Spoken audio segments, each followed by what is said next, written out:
Hi, welcome to TS Emotional Channel. This video will share you 5 ways to take care of yourself emotionally. Before go to see the 5 tips, please subscribe my channel. Are you ready? Okay, here we go. Life happens, and your emotions are the expression of what is happening to you. Over the course of your life, you will experience numerous feelings. Many emotions will be familiar, those that occur on a regular basis and reflect the events of your daily life. Some will be less familiar, because the events these emotions express will be fewer and farther between, such as profound loss, tragedy, and death. Mastering your emotions is not only your personal responsibility, but also is a positive strategy for getting through life in the best possible way you can.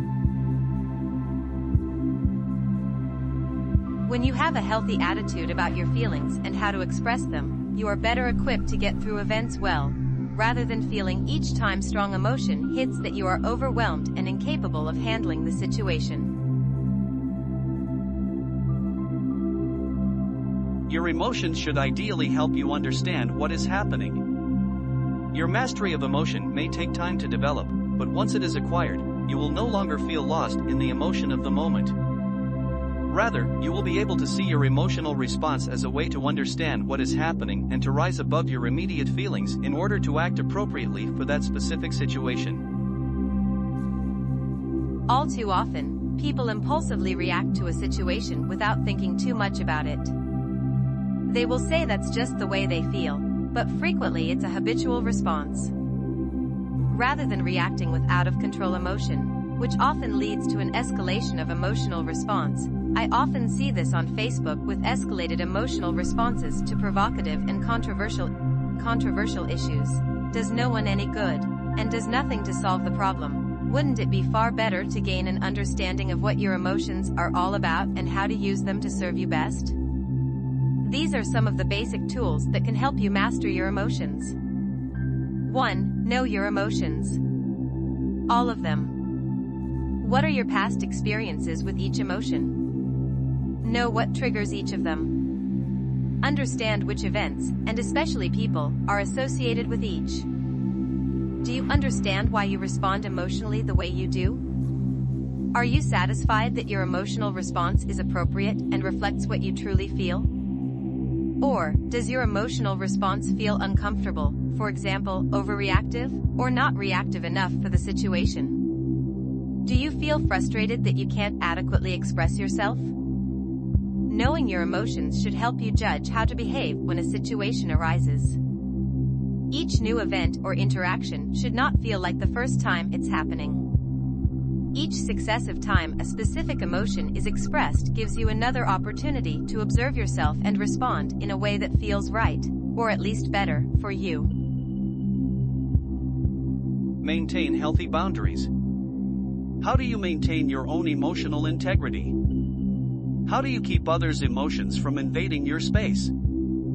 Are you able to recognize when others' emotions become your own, or at least when others are attempting to make you feel the way they do and the way they want you to? Do you have strategies to protect yourself from emotional invasion? Think of a boundary as a healthy space around you.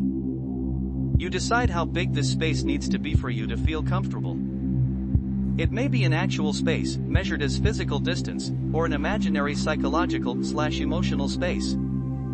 When you successfully maintain healthy emotional boundaries, you are taking care of yourself first and foremost. Once you've done that, you can actually deal with a situation or person more effectively, since you know what you can and will do, as well as what you will not allow to happen emotionally. 3. Cultivate your own well-being on every level. Practice self-care whenever possible. Physical care will keep you healthy and strong, better able to endure life when difficult things happen. Psychological well-being goes a long way to help sustain you, especially during life challenges when you are called upon to emotionally respond. Understanding who you are at your core, what makes you tick, how you differ from or are similar to those around you, and what your attitudes and beliefs are will help keep you on the right track, able to stay on your path in order to accomplish what you desire. As with emotions, your psychological outlook helps keep you steady in your own life. Cultivate a belief system that brings you hope and faith.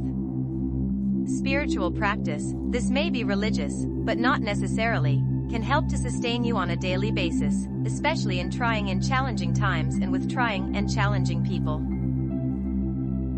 4. Create a healthy support system. These are people who encourage and nurture you. These are people who know you, like who you are, and are willing to help you become your best self.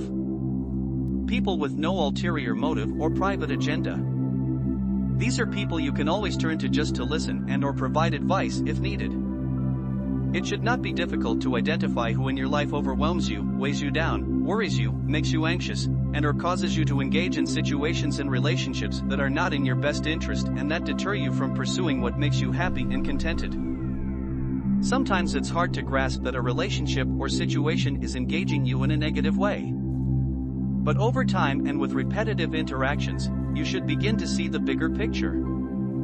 Even if you have difficulty moving away from or limiting a relationship or situation that isn't good for you, having a support system behind you is extremely helpful.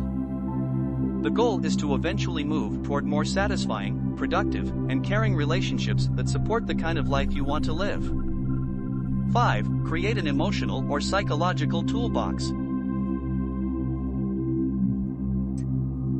This is a great visual for many of these concepts. Your toolbox is a place where you keep your coping skills, life management tools that you have acquired over time and over the course of having had numerous life experiences. These tools are strategies you have developed and used effectively to cope with challenges to your life and well-being. Over time, your personal toolbox should come to contain everything you need. My patients know they have the tools to deal with most of what life dishes up, and they feel confident that when a challenge occurs in the future, they have what it takes to handle it. In challenging times, however, people may feel that they need to seek help in order to gain a broader perspective, and perhaps add more strategies in order to better deal with a certain situation. Anything that helps you to grow emotionally and become more grounded within yourself is always a welcome addition to your life.